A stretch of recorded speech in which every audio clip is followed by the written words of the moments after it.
Pengusaha Bob Sadino dikenal sebagai sosok yang nyentrik dalam berpakaian, namun tahukah Anda sebelum menjadi pengusaha sukses, jalan hidup Bob penuh lika-liku. Berikut profil Bob Sadino. Bob Sadino bernama lengkap Bambang Mustari Sadino. Bob lahir di Tanjung Karang atau yang sekarang dikenal Bandar Lampung 9 Maret 1933. Bob lahir dari keluarga yang berkecukupan. Sewaktu orang tuanya meninggal, Bob masih berusia 19 tahun. Sebagai bungsu dari 5 bersaudara, Bob mewarisi seluruh harta kekayaan orang tuanya karena kakak-kakaknya dianggap sudah mapan. Bob lantas menghabiskan sebagian harta untuk keliling dunia. Bob menetap sekitar 9 tahun di Belanda dan bertemu pasangan hidupnya, Sulami Sujud. Dari pernikahannya, Bob dikaruniai 2 anak dan 4 cucu. Tahun 1967, Bob dan keluarganya pulang ke tanah air dan membeli sebidang tanah di Kemang, Jakarta Selatan. Bob pun memutuskan keluar dari pekerjaannya dan merintis usaha. Usaha yang dirintis pun tak mudah. Bob sempat menyewakan mobil Mercedesnya dan ia sendiri yang menjadi sopirnya.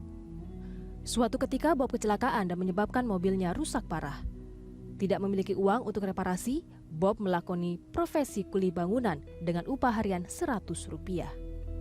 Seorang teman menyarankan Bob berbisnis telur ayam negeri. Saat itu, telur ayam negeri belum populer di Indonesia. Mulailah Bob mengembangkan usaha peternakan ayam.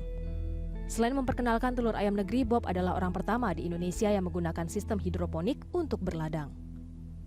Hingga menutup usia di 81 tahun, Bob dikenal sebagai pengusaha yang berbisnis di bidang pangan dan peternakan. Kemfood dan Kemcik adalah jaringan usaha terkenal yang dikelola Bob.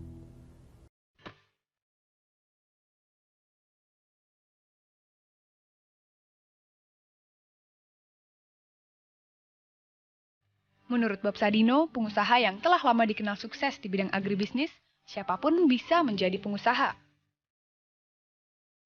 Semua orang bisa jadi entrepreneur. Yang paling penting Anda tidak boleh takut. Jadi Anda harus menghilangkan rasa takut. Takut ada risiko, takut gagal, takut nggak punya duit. Kamu takut apa? Nah, itu yang kamu kerjakan. You just do it. Melangkahlah. Pengusaha yang mempelopori industri ayam broiler dan telur ayam negeri di Indonesia ini telah lama dikenal sebagai sosok yang eksentrik, baik dari gaya berpakaian hingga cara berpikirnya, termasuk cara pandangnya mengenai wirausaha. Ini sebelum nyemplung kan, ada 3 hal. Tidak boleh takut, jangan mengharap, lepaskan belenggu jalan pikir Anda. Risiko itu adalah peluang. Di kampus diajarkan, kurangilah risiko itu. Bahkan di sana sini katakan, hilangkan risiko. Itu satu sikap dan pemikiran yang goblok menurut saya. Kenapa? Di belakang risiko itu ada peluang, sesuai besarnya risiko. Orang-orang seperti saya adalah pencari risiko, bukan mengecilkan risiko. Bahkan lebih ekstrim lagi, saya adalah pemburu risiko. Kalau saya udah jadi pemburu risiko, saya nggak mau cari risiko yang kecil-kecil. Saya cari risiko yang gede-gede. Karena kamu belajar. High risk, high return, high gain. Bob Sadino juga berpendapat rencana dan ide bisnis bukanlah sesuatu yang mutlak harus dimiliki sebelum memulai wirausaha.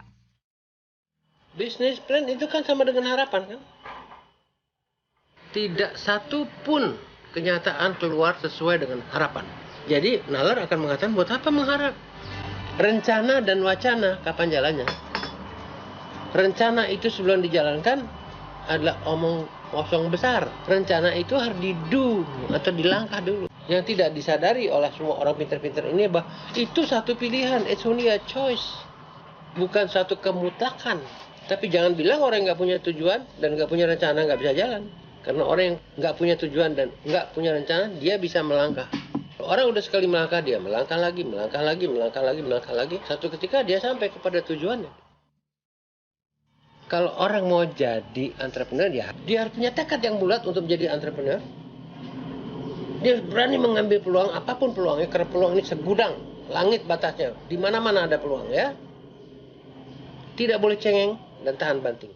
Jadi artinya tengah jalan, kamu jatuh, bangun lagi. Jalan lagi, jatuh lagi, bangun lagi. 900 kali jatuh, 901 kali bangun. Yang disempurnakan dengan bersyukurlah kepada Sang Pencipta. Karena atas ridhonya lah Anda berubah dari orang biasa menjadi seorang entrepreneur.